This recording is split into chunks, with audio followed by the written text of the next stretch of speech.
Hello, and welcome back to another episode of the Minnesota State Park Hiking Club Trail Series.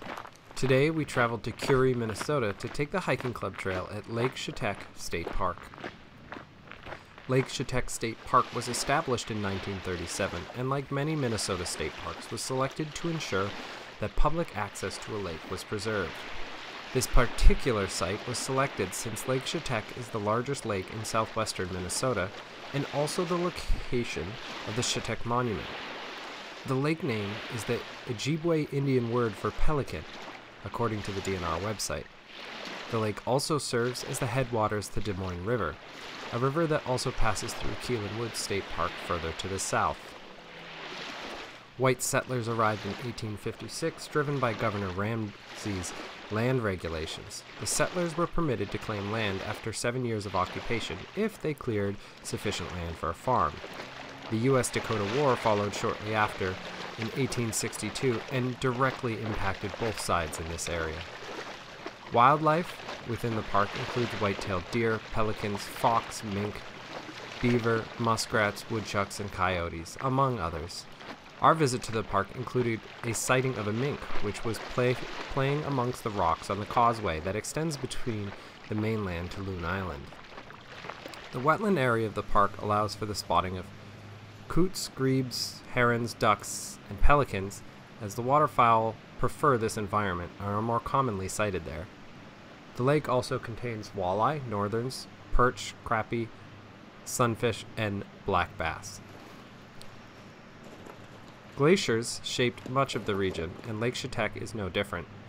Glacier deposits, deep deposits of rocks referred to as glacial till, which in turn created irregular hills and depressions called moraines. Lake Shetek lies in the Altamont moraine complex, and when the glaciers melted, the meltwater sculpted channels and outwash plains.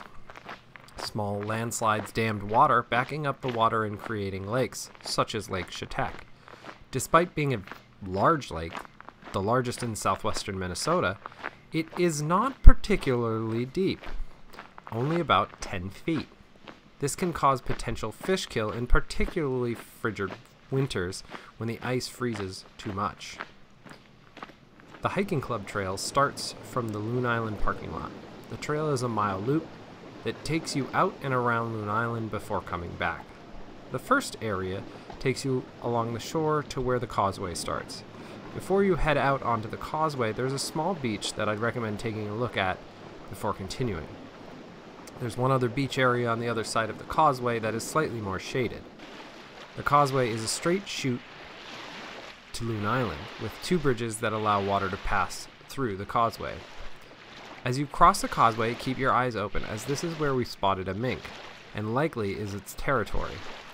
A cool animal to spot while out hiking, they typically claim territory that is long and narrow along the edges of lakes, marshes, or rivers, which describes the causeway perfectly, so it's not surprising to see one along it. They tend to eat fish and other small aquatic life, such as crayfish, birds, eggs, and other small mammals. As with all wildlife, ensure you keep your distance. Once you arrive on Loon Island, the trail does a circular loop around the island.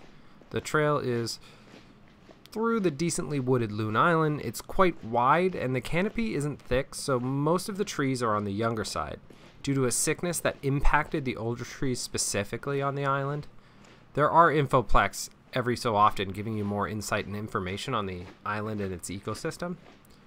Towards the end of the trail, if you started by turning right after the causeway, is a small bench that looks back out towards the state park and near Keeley Island.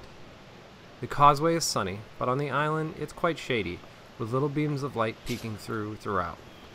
We didn't run into any sizable or noticeable amount of bugs, but the day was quite windy, so that was working in our favor.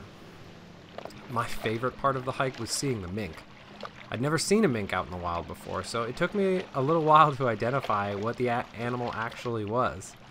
I certainly wasn't expecting to see one in the rocks so close to the path, or for it to curiously hang around while I waved my little hikers behind me to keep myself between them and the mink.